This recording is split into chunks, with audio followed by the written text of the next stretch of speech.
So we found out at when I was 20 weeks pregnant with Isaiah that he was a boy, yay, but that, well, we didn't care what the gender was, but we found out that there was, for sure, his feet weren't right. He for sure had club feet. Then he had all these other different markers. And we were counseled there to discontinue the pregnancy. But that they weren't sure that he wouldn't live, but that the markers on the ultrasound were indicative of some things that could have made his quality of life, well, he could have died in utero. We knew we were not going to discontinue the pregnancy because we were like, okay, God, you gave us this baby. If you're going to take him from us, you're going to have to do it. Like, we're not pulling the plug. We're going to have him whenever he's ready to come. But then he didn't do well on a non-stress test when I was 41 weeks pregnant. And they said, we're going to induce you. I really didn't want to be induced. I wanted to wait till he decided to come on his own. So we went to be induced because, gosh, we prayed about it. And I really felt like God had given us the medical professionals he'd given us in that situation, and that I should trust that and just trust it. Like, we said, okay, let's go intervene the heck out of this pregnancy and get the baby out. So we checked into the hospital that night. Like, I couldn't be still. I was, anytime Andrew would get in between my line of sight of me and the monitor that was showing me Isaiah's heart rate, I would get super frustrated and like, you need to move. And we had been doing all these non-stress tests, and I was aware that Isaiah's heart rate was kind of not in an ideal range. And then it really started tanking.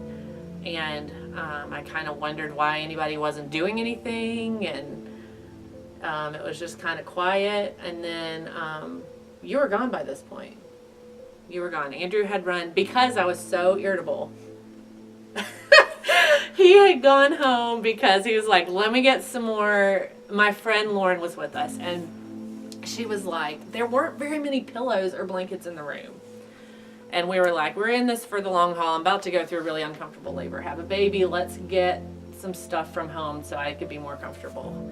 And we lived probably 30 minutes, 20 minutes from the hospital. And while he's gone, I'm watching the monitor, and I'm just really like this. I don't know why his heart rate is so low. I don't understand. And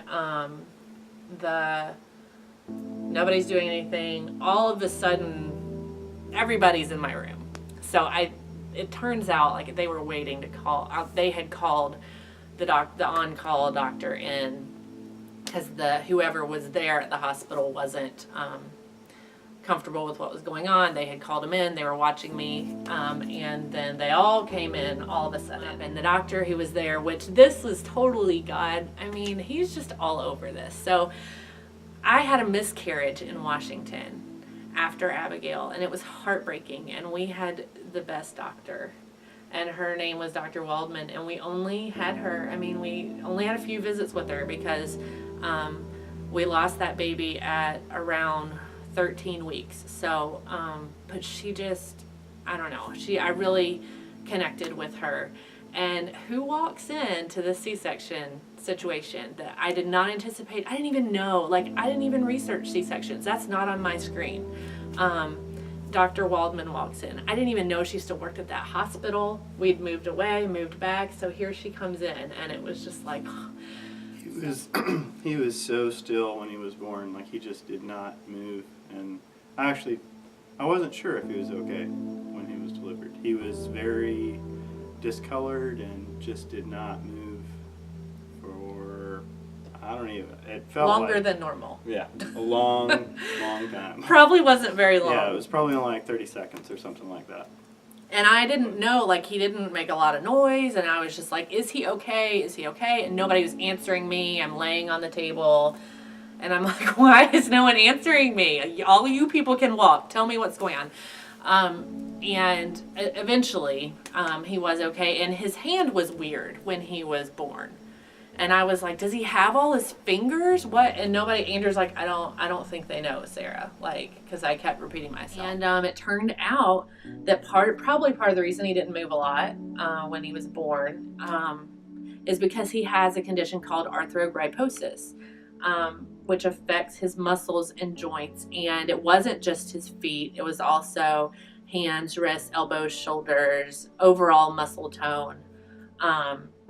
And we really didn't know what it was. Like, and the doctors in the hospital didn't really know what it was. He was breathing and nursing, and vital things were as they should have been. Really, God really just held us through the whole experience. So one thing that happened is I was so overwhelmed. Like, we didn't anticipate the level of care that Isaiah was going to need, and how many appointments we'd be having, how much travel to the hospital, all that kind of stuff. Plus, I had the other, Abigail and Simeon were little, and it's overwhelming to have little kids anyway. And my grandmother in South Carolina was just heartbroken that she couldn't fix it, and said, I will pay for you to hire someone to help you in your house. And we were like, okay, who are we even going to find? I don't know. I was telling a friend about this, and her mother, who was a nurse who wasn't working at the time, and a mom of 8 kids, and such an amazing Christian woman, was like, well, I'll do it. Sure. So Miss Dolores came and started just mothering all of us, basically.